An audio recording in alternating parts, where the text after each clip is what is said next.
Assalamualaikum warahmatullahi wabarakatuh. Perkenalkan kami dari kelompok POA Grup 06, Production and Operation Analysis untuk laboratorium. Perkenalkan nama saya Widya Lestiani dengan NIM 2702471044. Kemudian ada rekan saya Lisa Yuliana dengan NIM 2702471095. Kemudian Taufikur Rahman 2702471031 dan Anastana Gina Roselia 2702471744. Berikut akan kami sampaikan hasil analisis dari praktikum Production and Operation Analysis.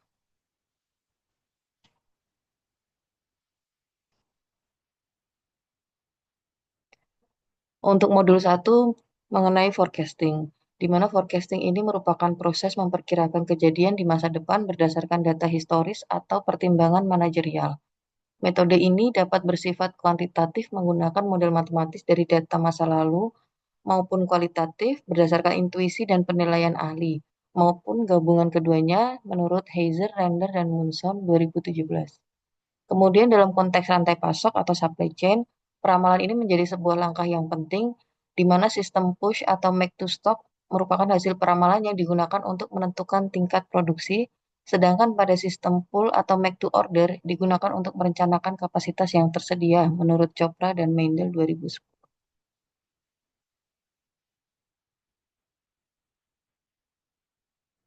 Dari hasil praktikum forecasting ini dikumpulkan data sebagai berikut.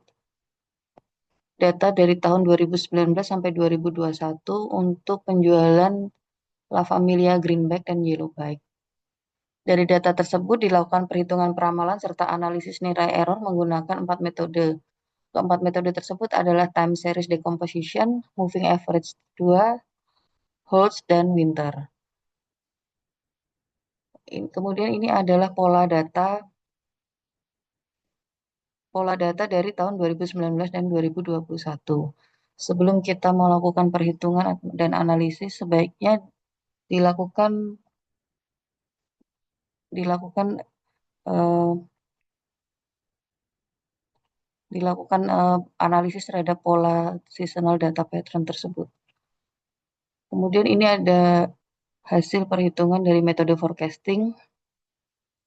Dari perbandingan metode tersebut, didapatkan metode Winters menghasilkan nilai MAPE 2,59% dan MAD-nya 1660, di mana yang paling kecil dibandingkan dengan metode lainnya. Hal ini menunjukkan bahwa metode Winters mampu menangkap pola musiman pada data dengan lebih baik sehingga menghasilkan error rata-rata yang rendah, baik dalam bentuk absolut maupun persentase. Namun demikian, nilai MSE terkecil diperoleh dari metode Holtz, yaitu sebesar 4.882.965 unit.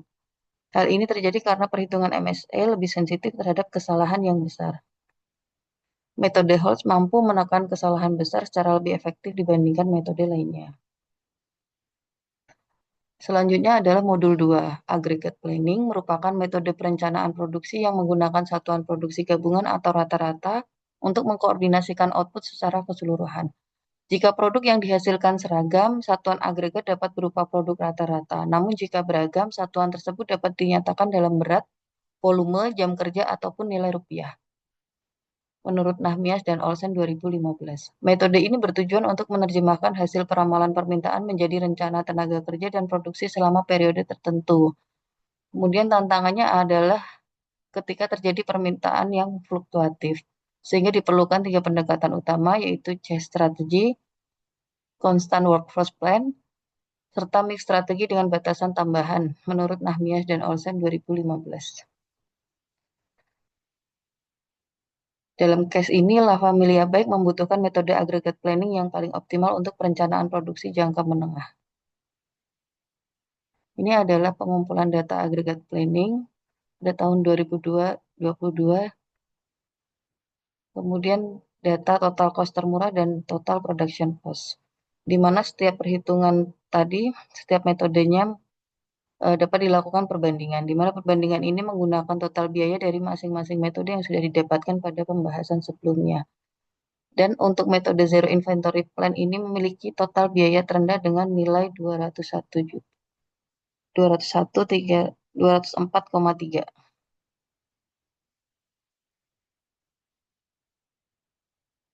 Selanjutnya untuk modul 3 akan disampaikan oleh Saudara Lisa Juliana.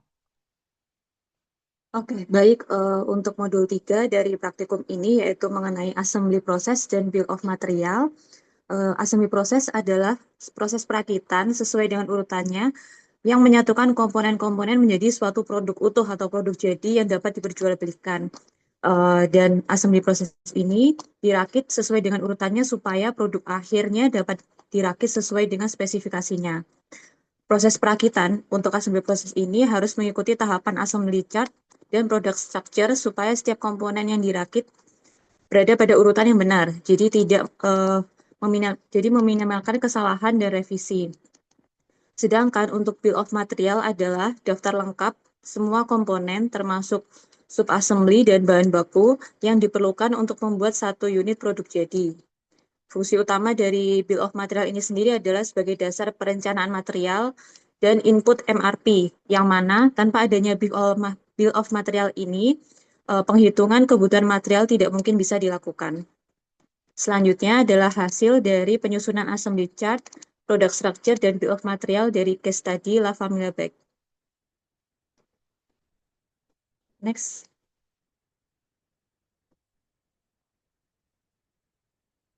Baik, berikut adalah hasil penyusunan dari assembly chart, product structure, dan bill of materials. Untuk assembly chart di sini menunjukkan urutan operasi perakitan dari komponen dasar yang kemudian digabungkan menjadi sub-sub assembly. Dilanjutkan dengan penggabungan sub-sub assembly ini menjadi sub-assembly hingga menjadi finished product. Dari hasil penyusunan assembly chart ini menunjukkan bahwa perakitan tidak dapat dilakukan sembarangan, melainkan harus mengikuti alur hierarki dari perakitan tersebut agar produk yang dihasilkan dapat sesuai dengan rancangan. Kemudian untuk product structure, di sini memvisualkan hubungan antara produk jadi dengan komponen-komponen dasarnya. Product structure ini merupakan struktur keterkaitan antar bagian produk yang menjadi lebih transparan, sehingga memudahkan perencanaan produksi serta identifikasi komponen-komponen kritis yang berpengaruh pada proses perakitan. Kemudian yang ketiga, di sini disusun juga bill of material, di mana bill of material di sini berisi rincian setiap komponen, terdapat kode, deskripsi, dan jumlah per unitnya. Bill of material ini membantu menentukan membantu menentukan berapa banyak komponen yang harus dipesan. Informasi dari bill of material ini juga menjadi acuan dalam perencanaan kebutuhan material, sehingga potensi keterlambatan produksi akibat kekurangan komponen bisa dapat diminimalkan. Next. Kemudian untuk modul keempat yaitu Master Production Schedule. Master Production Schedule adalah rencana yang menentukan apa yang akan diproduksi dan kapan waktu produksinya. Jadwal ini harus disusun berdasarkan aggregate planning, yang mana aggregate planning adalah rencana produksi secara keseluruhan yang menetapkan tingkat output dalam satuan umum. Penyusunan MPS ini mengintegrasikan input dari forecasting, pesan order atau pesanan aktual, lead time, lot size, safety stock, dan persediaan awal. Hasil dari MPS ini akan menjadi dasar untuk perhitungan MRP, sehingga saat pengadaan bahan, jadwal produksi, dan alokasi kapasitas itu dapat disinkronkan. Berikut adalah hasil perhitungan MPS untuk case study La Famiglia Bag. Ya, untuk perhitungan MPS ini kami menggunakan data dari forecast, data order aktual, kemudian data lead time, lot size, safety stock, dan persediaan awal. MPS di sini menunjukkan jumlah unit sepeda yang dijadwalkan diproduksi setiap periode. Dalam hal ini adalah setiap bulan dari periode Januari 2022 hingga Desember 2022. Dari jadwal ini dihasilkan plan order release untuk sebagai acuan supplier maupun procurement dan jadwal produksi untuk shop floor. Untuk modul selanjutnya akan dijelaskan oleh rekan saya, Bapak Taufikur Rahman.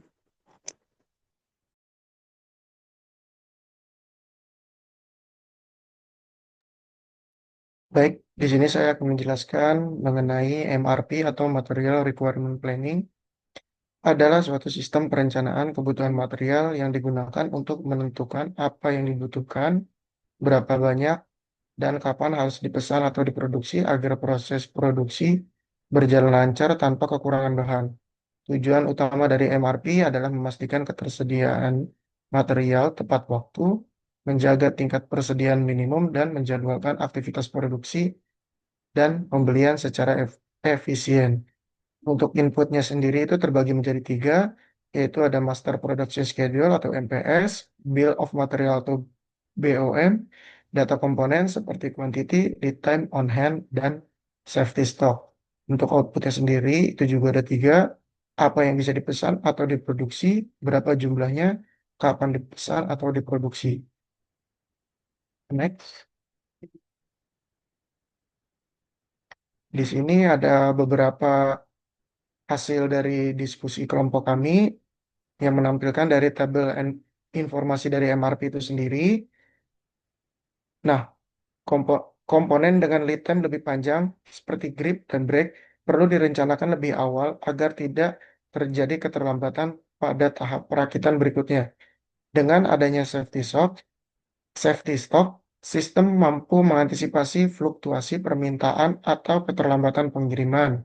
Sementara penentuan lot size yang sesuai membantu menjaga efisiensi pemesanan dan penyimpanan.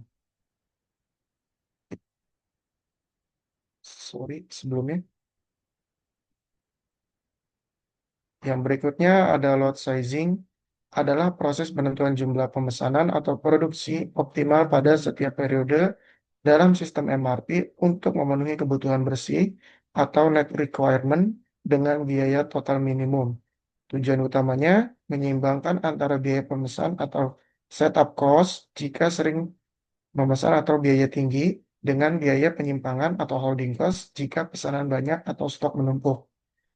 Beberapa jenis lot sizing yaitu ada part period balancing, leads unit cost, silver mill heuristic, Wenger Within, dan untuk outputnya yaitu menentukan kapan dan berapa banyak komponen atau bahan dipesan, meminimalkan total biaya persediaan, dan menjaga kelancaran jadwal produksi sesuai MRP.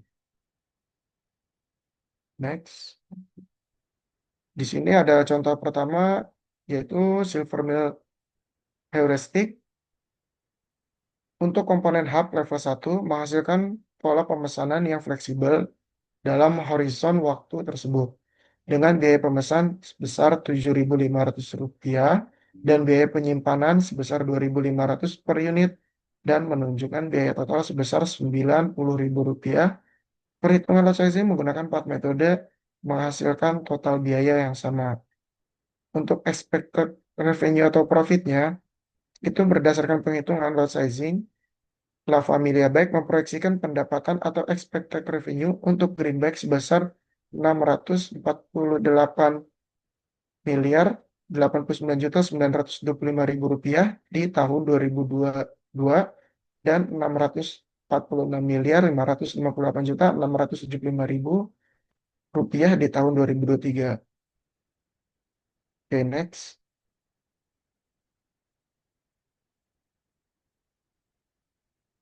Untuk yang selanjutnya akan dijelaskan oleh rekan saya, Anastasia Gina Roselia.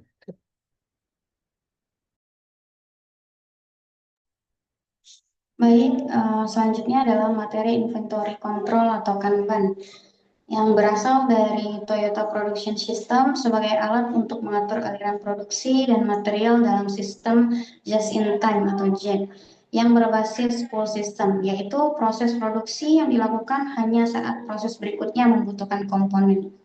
Dalam lean manufacturing, JIT menjadi salah satu pilar utama bersama JIDOKA yang berarti memastikan kualitas sejak awal dan menghentikan produksi jika terjadi masalah agar hanya produk berkualitas yang diteruskan ke tahap berikutnya. Berikut ada beberapa jenis Kanban card meliputi Move Kanban yang digunakan untuk memberikan otorisasi kepada suatu proses agar mengambil bagian proses sebelumnya yang bertanggung jawab atas pembuatan item. Kemudian ada Production Kanban yang digunakan untuk mengotorisasi proses sebelumnya agar memproduksi kembali item yang telah digunakan. Terakhir, ada supplier Kanban yang digunakan untuk mengotorisasi pemasok eksternal agar mengirimkan lebih banyak komponen ke proses yang menggunakan komponen pemasok eksternal. Next. Berikut ada contoh tabel Kanban di mana ada 6 work center yang dipengaruhi oleh lead time dan kapasitas kontainer. Semakin besar lead time-nya, maka semakin banyak kartu Kanban dan maksimum inventory yang dibutuhkan untuk proses produksi dan memerlukan buffer lebih besar. Sebaliknya, semakin besar kapasitas kontainer, maka semakin sedikit juga jumlah kartu Kanban yang diperlukan. Contohnya, WC4 dan WC5, Work Center 4 dan Work Center 5 memiliki lead time tertinggi 0,9 sampai 1 jam, sehingga membutuhkan kartu Kanban lebih banyak. Sedangkan komponen seperti grip dan hook dengan kapasitas besar memerlukan kartu lebih sedikit. Secara keseluruhan, hubungan antar variabel bersifat proporsional. Lead time berbanding lurus, sedangkan kapasitas kontainer berbanding terbalik terhadap jumlah kartu Kanban. Next. Berikutnya ada materi operation scheduling, di mana merupakan proses penentuan ukuran dan waktu pelaksanaan kegiatan produksi agar penggunaan sumber daya seperti mesin, tenaga kerja, dan material menjadi efisien dan tepat waktu. Tujuan utamanya merupakan meningkatkan efisiensi penggunaan sumber daya, mengurangi waktu tunggu antar proses, dan meminimalkan waktu penyelesaian total, serta menempati due date pemesanan pelanggan menurunkan work in process. Jenis-jenis penjadwalannya ada job shop scheduling, ada personal scheduling, ada fasilitas scheduling, vessel scheduling, vendor scheduling, project scheduling, dan dynamic versus static scheduling. Next. Berikut merupakan perhitungan mesin scheduling, di mana dibuat Gantt chart melalui 6 literasi yang diketahui beberapa middle time untuk masing-masing literasi untuk menentukan literasi yang paling efektif. Jika berdasarkan tabel, kita dapat lihat bahwa dihasilkan literasi paling efektif di literasi kelima menggunakan metode CDS. Next.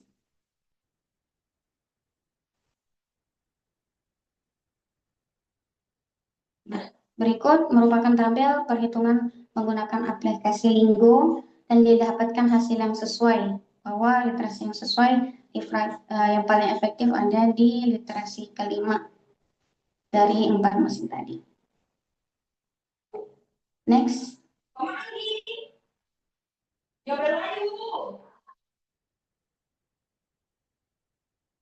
Berikut ada perhitungan menggunakan La Familia Capabilities, di mana kita akan mencari kapabilitas yang paling tinggi. Bisa dilihat dari tabel yang berwarna kuning ketika hasil produksi menunjukkan bahwa setiap bulannya bahwa ada penghasilan dari safety stock, di mana jika no berarti stok yang terdapat tidak sesuai dengan permintaan pelanggan. Jika yes, berarti stok yang ada sudah sesuai dengan permintaan pelanggan. Dilihat bahwa dari bulan Januari dan Februari stok yang ada tidak sesuai, beserta bulan April, bulan Juni